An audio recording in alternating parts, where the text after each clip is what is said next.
Welcome to Wisdom Shared, where parents, children, and in this case siblings, are the experts, and where connection inspires change. I am your host, Carol Blue Ice, and today I have as my special guest, Kylainah, who wrote a book recently called You Can Find Me in Her Shadow about her experience with having a sister with special needs. Welcome to Wisdom Shared. Thank you so much for having me on today. You were telling me earlier this is your first podcast? Yes, and I'm super nervous. Okay, well, just pretend you're talking to all the healthcare workers in the world, all the teachers, all the parents, all other siblings. No, people want to hear what you have to say. Let's talk about yourself, your parents, your family unit, and then I want to know why you wrote your book. So I'm 22, my sister is 17, so there's a 5.5-year age gap between us. We are a super tight-knit family. Like, family is everything to us. I'm always on the phone with my mom. It wasn't always like that. My dad traveled a lot for work. My mom had to take care of my sister and I a lot of times by herself. So it was really challenging to have family time with just the four of us. And a lot of times I didn't have a typical upbringing where the parents came home after work from a 9-to-5 job. So yeah, it's quite sometimes lonely. And then we started traveling and my family got close again. And it's the best thing ever. Why did you decide to write a book? Honestly, I've been seeking for this book my entire life. There's nothing out there like this, and it's been super hard growing up because there was not too many people in my community that had a sibling with special needs. I didn't know anyone, and no one was there to really help me. But my parents tried their hardest, but at the same time, they were also living this life the same, like the first time, the same with me. Like, how would they know more than I do? There's really nothing out there like this, and I really wanted to have a book that siblings can relate to. You're saying that there was not a lot out there. I have the impression that it's not forgotten, but it's one of those relationships where you pay so much attention to one child that the phenomenon of what goes on with the siblings is sort of lost because you're spending so much time with the sibling, and that doesn't get a lot of attention. Exactly. And we feel alone a lot of times in our life, but we know we had to step back because our siblings need our parents' attention 24/7. And we're okay with that, but we're also, I think deep down, for me anyways, I felt super alone and not knowing how to navigate my life in the world of special needs. And I know as a sibling, our siblings need to have our parents' attention 24/7 in order to survive. And as a sibling too, we want that for our sibling. What is that deep desire for you that you wish for your sibling? I wish people would see her the way I see her. I want her to have protection and love, and I want to make sure she's safe, because I've always wanted my sister to be safe in every situation. That has been my family's number one priority, is making sure my sister's safe. And when you say safe, what exactly do you mean? So me being a sibling, I have lived in two different worlds. It has always felt like I've had one foot in the world of special needs and one foot in the world of where the rest of my peers were. And I have seen everything. I have seen all the comments that my peers have said that are not in our world of special needs. I've heard all the judgment. I've heard rude comments saying, oh, let's park in a handicapped parking spot and let's pretend we're disabled and so we can park closer to the door. I've heard multiple things like that where, like, that's not okay. So I feel like my whole life I've been wanting to protect my sister from that judgment and kind of shield her.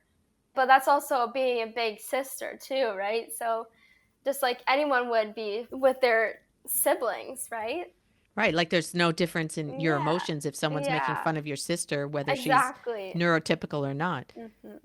Yeah. So what are some of the things that you've heard? Some of the ugly things? The R word, definitely. But that's also not, that was not based around my sister, obviously. That was where, like, let's say an example of people would say, oh, that person's using the R word, and then then they look at me and then they go, guys, we shouldn't say that. That's actually really rude. And then, but look at me and say that they shouldn't use that word. Thinking, are you giving me a signal that you're thinking of my sister that way? There's a whole chapter on staring in my book and how that really affects my sister and also our family. And how there's a difference between, are you staring out of judgment or curiosity, or are you staring and then walking away? Or instead of, are you staring and then smiling and saying hello and making my sister feel like she belongs here?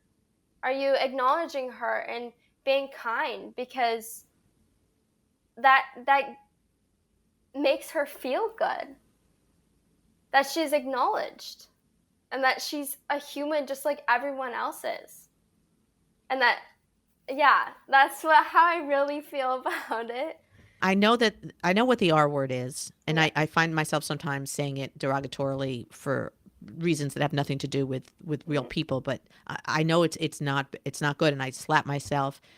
But for the audience, I don't want to say that word because I really try not to say it, and clearly you don't like to say that word. Yeah. But just for the sake of education right now, Yeah. can you say what is that R word and what implications does that have for you? Yes. The R word means retarded. And my whole family has decided to completely cut out that word in our dictionary. Like, we do not say that anymore. But, like, I mean, and saying that, society today, yes, sometimes that word slips out. That is normal. We're guilty of that too.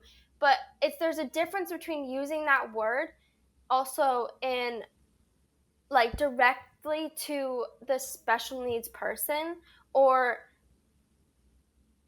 say, like, making a joke about them, or there's a joke about just something stupid. But in saying that, they still should not, this word should still not be used, because back in the day that word was really normal. That word was a huge word to describe someone who is disabled or someone who has special needs because they are unable. So that is a really big thing of why this word, society today really should delete that word. Like, and it's still in the dictionary today describing that. How would you describe your sister to me, like in our audience? Just paint a picture for us. Every time I talk about my sister, I actually start crying, so I really hope I don't.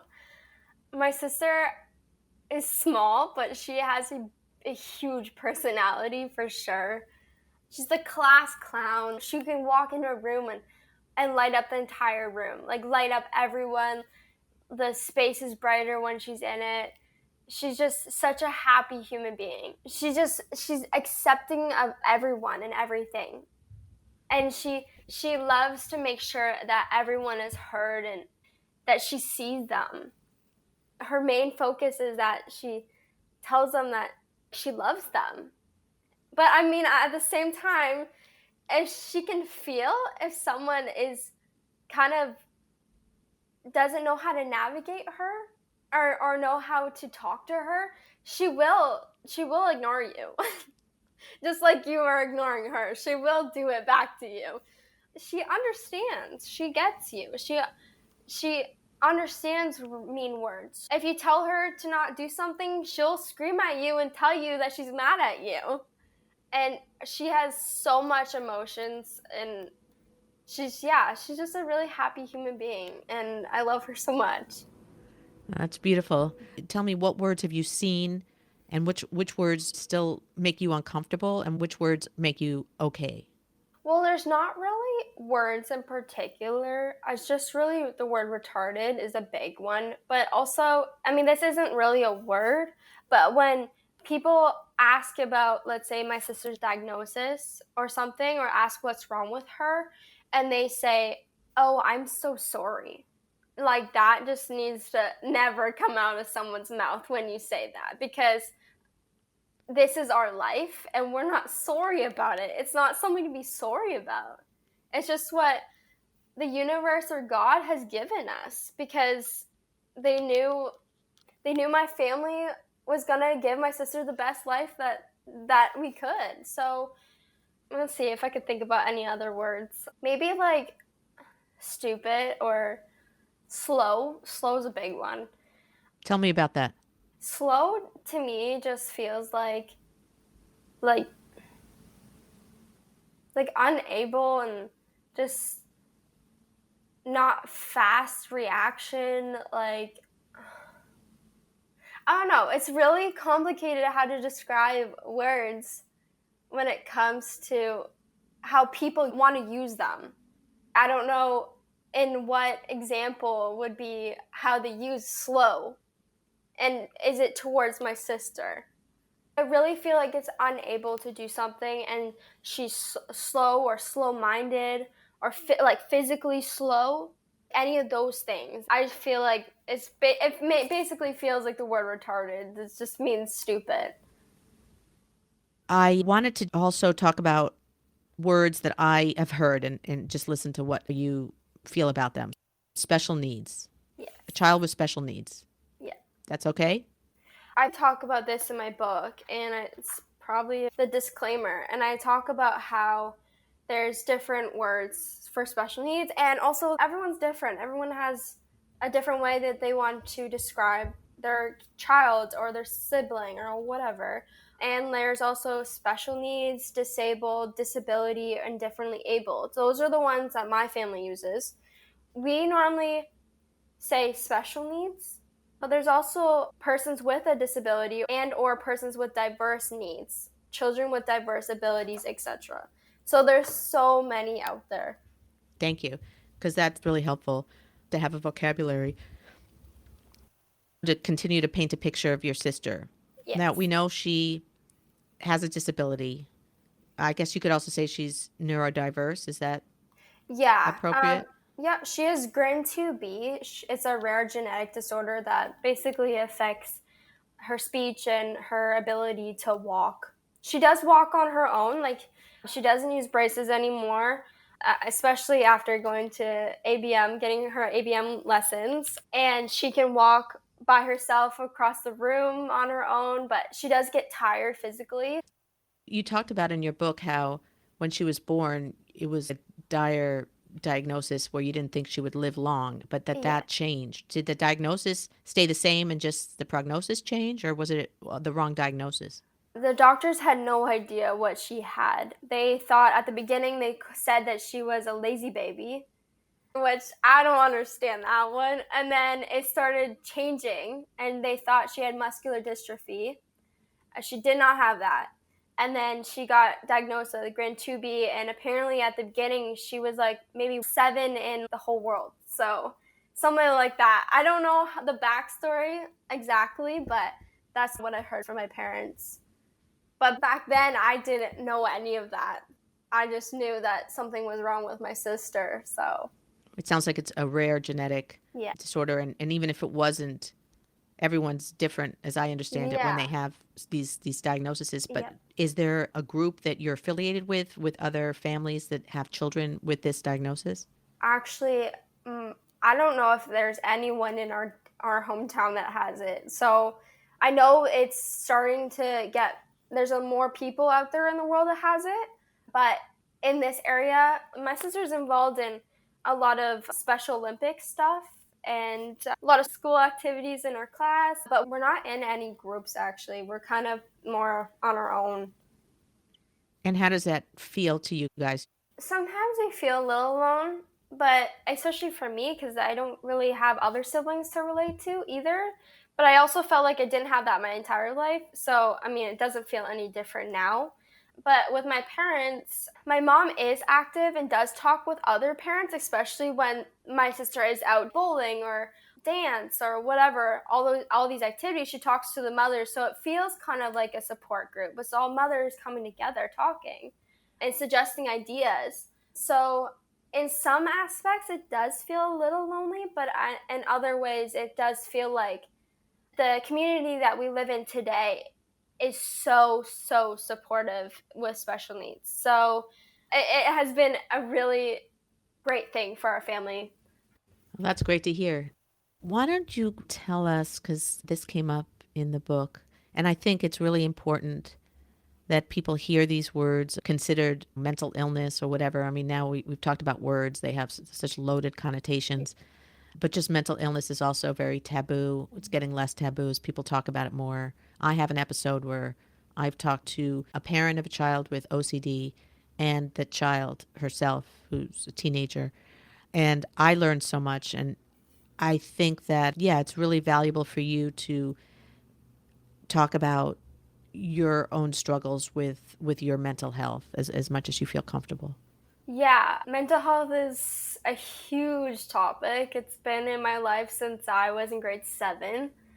So I would have been maybe 13, 14. So yeah, it's super confusing for a child to go through that. And I'm still going through it today. And especially releasing my book has been super stressful. And I suffer from OCD really bad. Some points are good. Sometimes I feel so much relief. I don't need to do it. Like, I'm fine. And then all of a sudden I get anxious. My heart beats really fast. And I feel like I have to excessively touch things, or I had to move things around again. And there's sometimes I feel so uncomfortable within myself, I had to rip my clothes off and change again. So it's certain things, depends on where I am. Really, mental health affects your everyday life. If sometimes it feels like I just wasted an entire day feeling so drained from my OCD habits or my anxieties. Sometimes I get depressed from it, and I feel like I just want to lay in my bed all day. So it's really hard to navigate OCD, especially though, because it feels like you feel crazy. You're scared that people don't get it and that they think you're crazy, so then you think you're crazy. And then you feel overwhelmed from that emotion on top of it. So when you're trying to ask for help, for me, I didn't know how to ask for help. And my mom actually said, you know what, let's go to neurofeedback sessions. And they started to help me a lot. And I also, when I went to ABM to get lessons, that also helped me relieve my nervous system. And I still have OCD tendencies and my anxieties, but they have started to be less chaotic, if that makes sense. One thing I learned, and it goes for everything, that everybody's diagnosis has different manifestations, right? So, can you tell us for you, because for the kids out there that are hearing it and then they can feel less alone, can you share with us before you were feeling better now? I understand it doesn't happen all the time, but Yeah. when you're at your worst, what is OCD for you? OCD feels like if I don't do something, something bad is going to happen to my family, or or a situation is going to happen when I don't want it to happen. And it feels like I'm stuck in a loop, and I continuously feel like that feeling is real, and I have to do something until I'm satisfied. And if I'm not satisfied, I will literally keep doing it over and over and over again. And I can't get out of it until someone literally comes over to me and gives me a hug and says, I'm okay. Like one time it was so bad that I was ripping my pants off, I think 10 times. And I was so anxious, I was actually contemplating to just leave my pants off. And then I had to sit there and I had to start breathing and remind myself, like, no, you're okay. Like, I understand you, I hear you, but nothing is going to change if you just keep your pants on. Like, it's fine. Like, it's just pants. And I feel like sometimes that does work, but then there's sometimes it's so bad that you still don't believe yourself. And you're still thinking, "Oh my gosh, something bad's going to happen. Oh my gosh." But then I also noticed for me, once I was truly happy and where I was in my life, that anxieties didn't come up. And I was completely fine. Like I had no OCD, I had no depression, I had absolutely no anxieties, and I was just living my life day by day. So it maybe also depends on the season. I don't know, but it's just, yeah, mental health is hard and it's different for everyone. It's not the same. When you said that you'll do something over and over again because you're afraid of what might happen, I think you gave the example something might happen to your parents. Yeah. How does that relate, or maybe doesn't, maybe that's a different example, to wanting to take your pants off? So I really look at it this way, where something bad's going to happen to my parents, that I would be alone. It always goes back to, you're going to be alone, you're going to be alone, you're going to be alone. And I don't know if that's something to do with being a sibling or something, and or if it's just something in my past made me feel like if I don't have people, then I'm going to be alone, and that feeling triggers my OCD to start happening. I don't even really know how to describe it. It's so personal. Yet I really, there, not everyone talks about that in particularly, and I feel like I know people do today struggle with that. That's a normal thing for some people. I've actually had conversations with people that have said the exact same thing I have said, and that their anxiety stems from, I'm going to be alone and something bad's going to happen. And so I know for a fact that I'm not the only one that thinks that way. And realizing that and hearing that made me feel a little like I'm okay. Like I'm not alone. That's good to hear, because that's why I'm prodding into your private life here, Yeah. because I think you're going to help other people by sharing. So are you saying, I just want to see if I understand, so that the taking off the pants, let's say, Yeah. like that impulsive need that to the outside world makes no sense, or and even to you, like Yes. it's not the most prudent thing to do, but you're doing it because you have voices telling you, or whatever, feelings that you need to do it. Is that stemming from deep down that fear of being alone, like that triggers you to do that action? Yeah, I that's the part where it's, I don't know how to explain that. I just take something and that's I take my fear and I put it into just a physical thing. So it even be like I'm reading a book and I'm reading the same page over and over again until I'm satisfied to turn over the next page. Sometimes I would tap my feet before I'd go into bed. Little things like that, and it doesn't mean it's it doesn't mean I had to do it 10 times. Sometimes it could be 4, sometimes it could be 6. I found myself counting really helps me. And also I also noticed that breathing, there's a triangle breath breathing technique you do where you breathe in for 5, you hold it for 5, and then you breathe out for 5, and then you hold it for 5. Certain stuff like that. I also found that yoga really helps me, and being in that zen state, it just calms me down. Would you say that these OCD moments, times of depression and anxiety, that is not necessarily because you have a sister, No. but that the fact that you have a sister who has special needs, it's a stressor. So Yeah. it's part of it, but it's not the end all be all. Like, so you could have still been a child that's just very sensitive and Yeah. prone to having. Yeah, I'm not really sure. I wonder if I would have still had it if I didn't have my sister. Maybe it's just something like I had to go through in this lifetime. Like it's something that it was, I had to go through mental health to figure out how to help others. Ever since I was a kid, I would do presentations about mental health to bring out more awareness of mental health because it is such a serious thing. And it really does affect how you live. It affects, sometimes it wastes a whole day just by overthinking.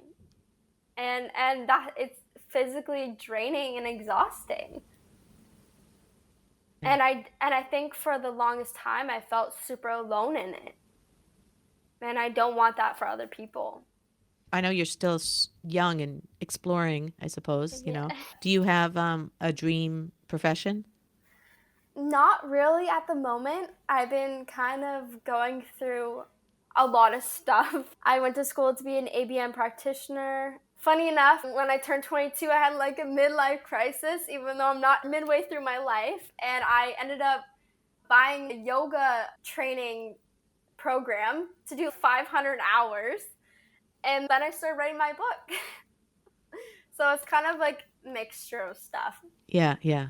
Yeah. Still learning. I'm still young. Yeah, you're super Yeah. young. And yeah, I wanted you to explain to my audience what is ABM because I think that's the one thing that people know yoga, but I know it's not easy to explain, It is not easy. but just good to try. Let's see what happens. I want to say it's scientifically based. So, like for me, it's a way to connect with the brain through movement. Maybe I might leave it at that. You did great. Has your sister also done ABM lessons?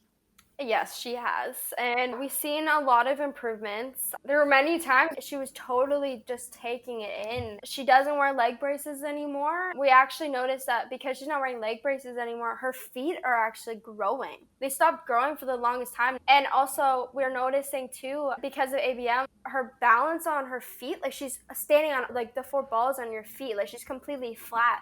Before, when she was a baby, her feet would like turn inwards, and now she doesn't do that anymore.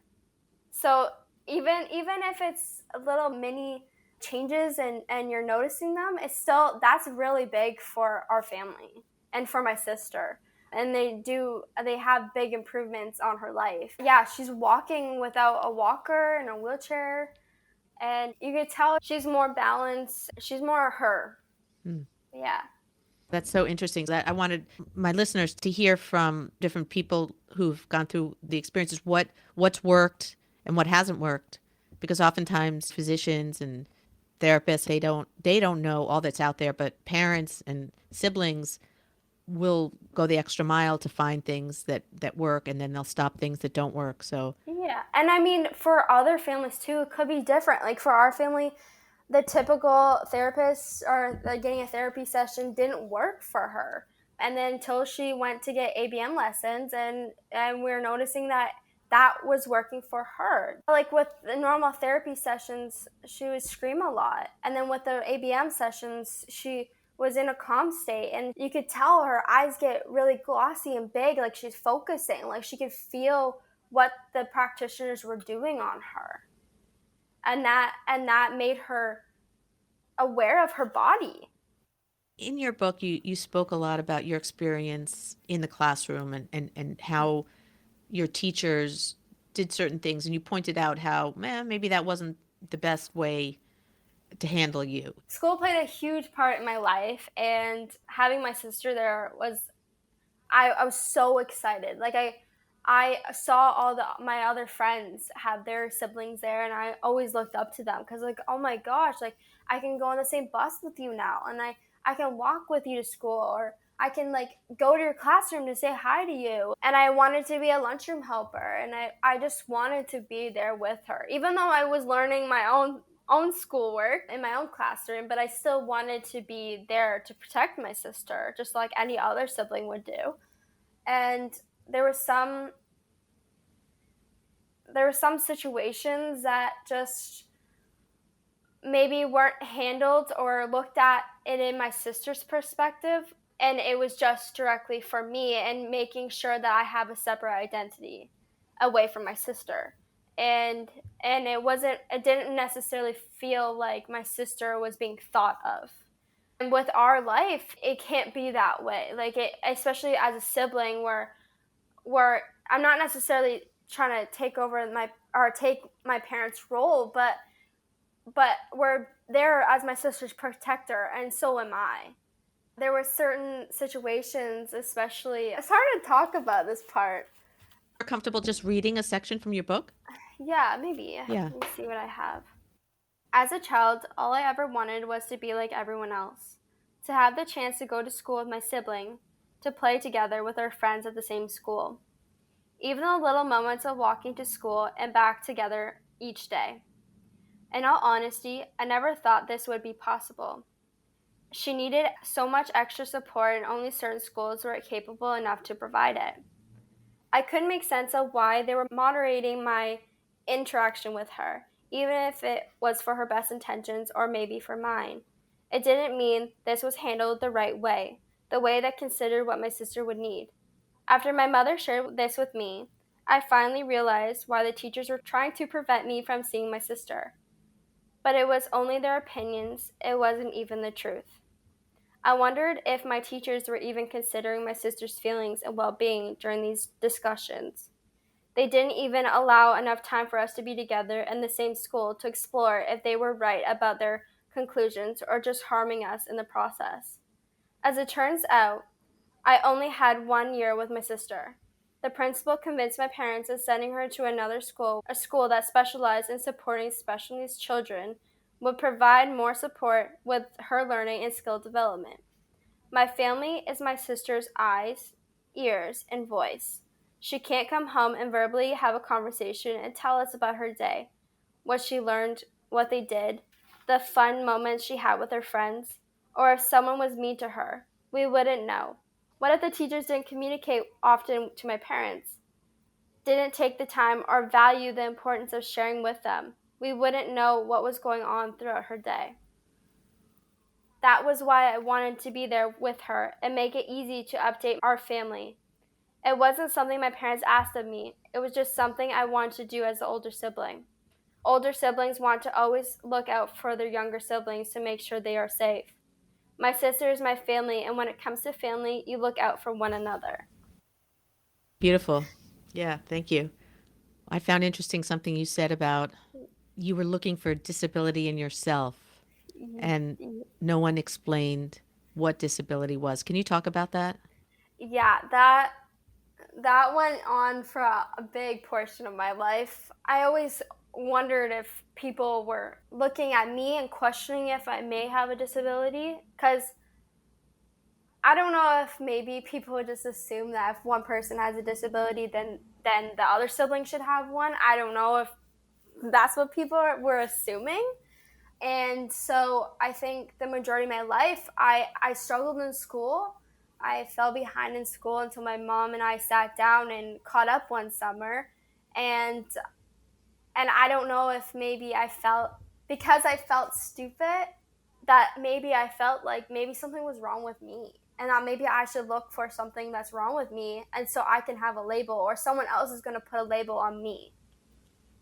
So that was super hard for me, and I think that maybe too, maybe that's where my mental health started. I noticed that in your book you have a lot of great quotes. They begin chapters. I felt like your quotes were really part of what you were writing. Like they were as important as your words. Can you talk about your favorite one? Yeah, my favorite one was at the beginning of my book. Even after all this time, the sun never says to the earth, "You owe me." Look what happens with a love like that. It lights the whole sky.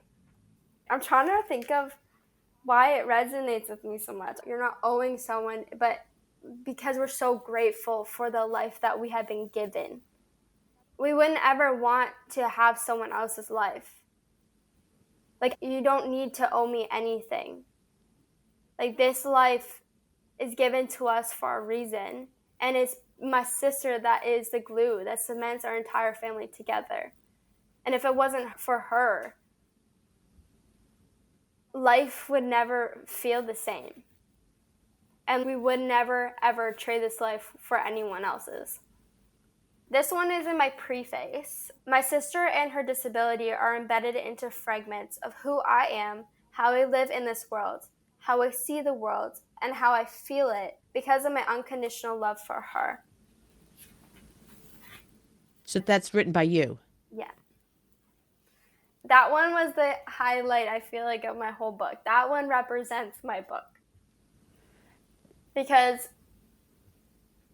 I feel like I wrote this book to shine a light on the community of special needs. And I feel like a big part of my story is I want people to see my sister the way I see her. And I feel like my book is showing how much I love her and how much I appreciate her and how much I'm so grateful that she is in my life and that she is my sister.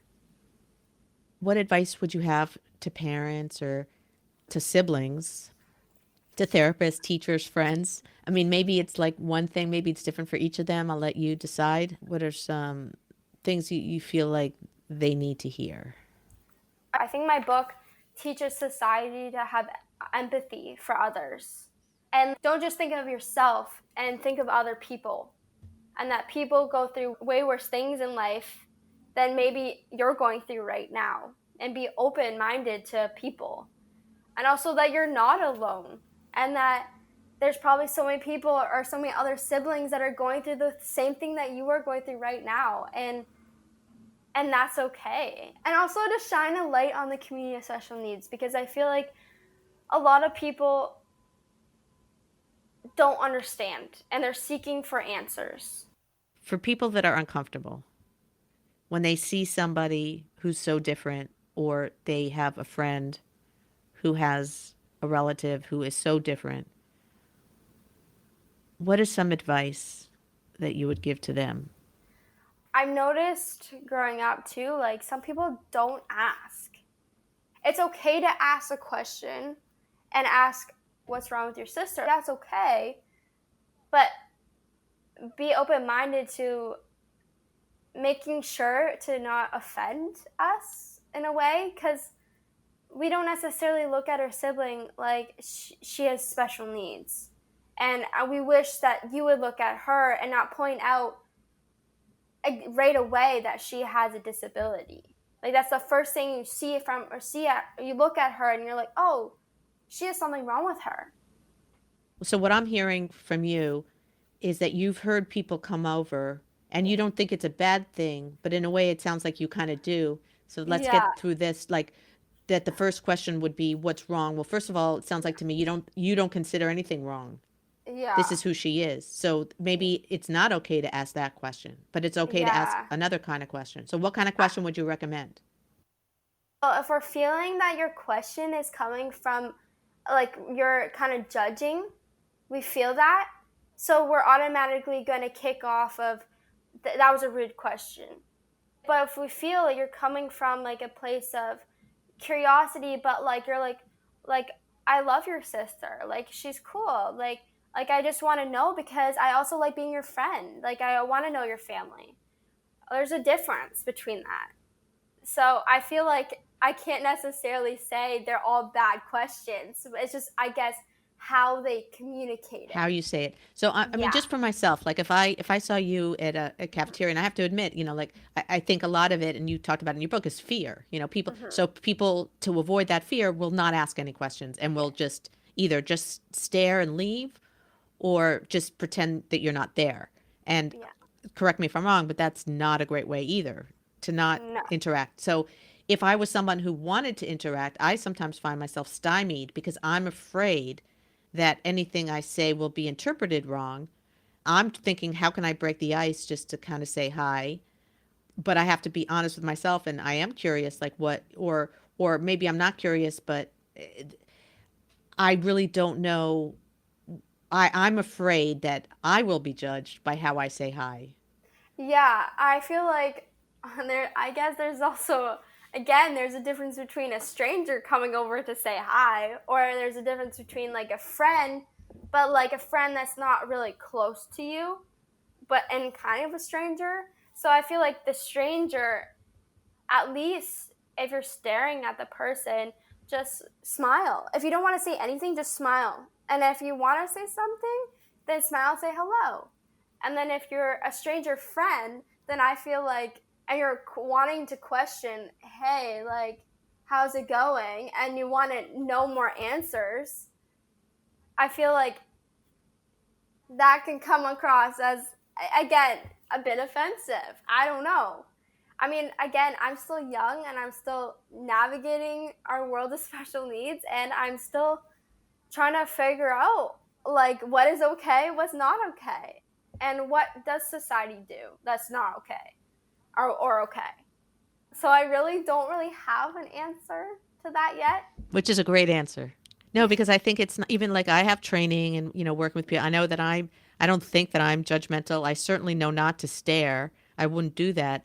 But I have this urge to kind of push my boundaries for the sake of like, I would do it for someone who looked interesting that could talk, and I know how to do that. But for someone like that who I'd be just, wanting to interact with, I feel like I don't have the skills that, I don't know if it's the word is skills or, just so anyway, this is an ongoing conversation. I think the parents or the siblings and the people going through it have their opinions. And then Yes. the other people, I think, have more fear than anything else and ignorance. And so it's like the question is, how do you bridge the two that you're, I hate the word politically correct, but you're doing it in a soulful way. Yeah. But it is a learning thing, I think, almost like it's not someone could be a very nice person but do something very rude. Exactly. And I think that's the purpose of my book, is to just bring awareness to how you act, right? And how we look at it. Like as having my sister with special needs and being a sibling and my parents, how we watch your actions and how it makes us feel. I recommend this book very highly. Again, it's called You Can Find Me in Her Shadow by Kylainah Zacharcuk. Did I say that right? Not even close. Not even close. So let me say that again. You can You read want the me to say book, it? You Can Find Me in Her Shadow, written by, Kylainah Zacharcuk. I read it. I loved it. It has so many gems in there. And you can find it on Amazon, and it'll be in the show notes. I want to thank you so much for joining me and opening up and sharing, these subjects that are just beginning, I think for you anyway, to become more clear, or less clear, and then more clear. But I think, as you probably agree, just talking and figuring out what things mean and why is the first step. Yeah, thank you so much for having me, and thank you for being my first podcast. Yeah, so we're very lucky here on Wisdom Shared. We get to hear your wisdom for the first time, and you certainly shared a lot. Thank you so much for listening to Wisdom Shared. If you enjoyed this episode, please be sure to check out all the other episodes. Go to carolblueweiss.com or wherever you listen to podcasts. If you like what you're hearing on Wisdom Shared, please spread the word and share this podcast with your friends. Leave a review and subscribe so you can receive wisdom every month. Thanks for listening.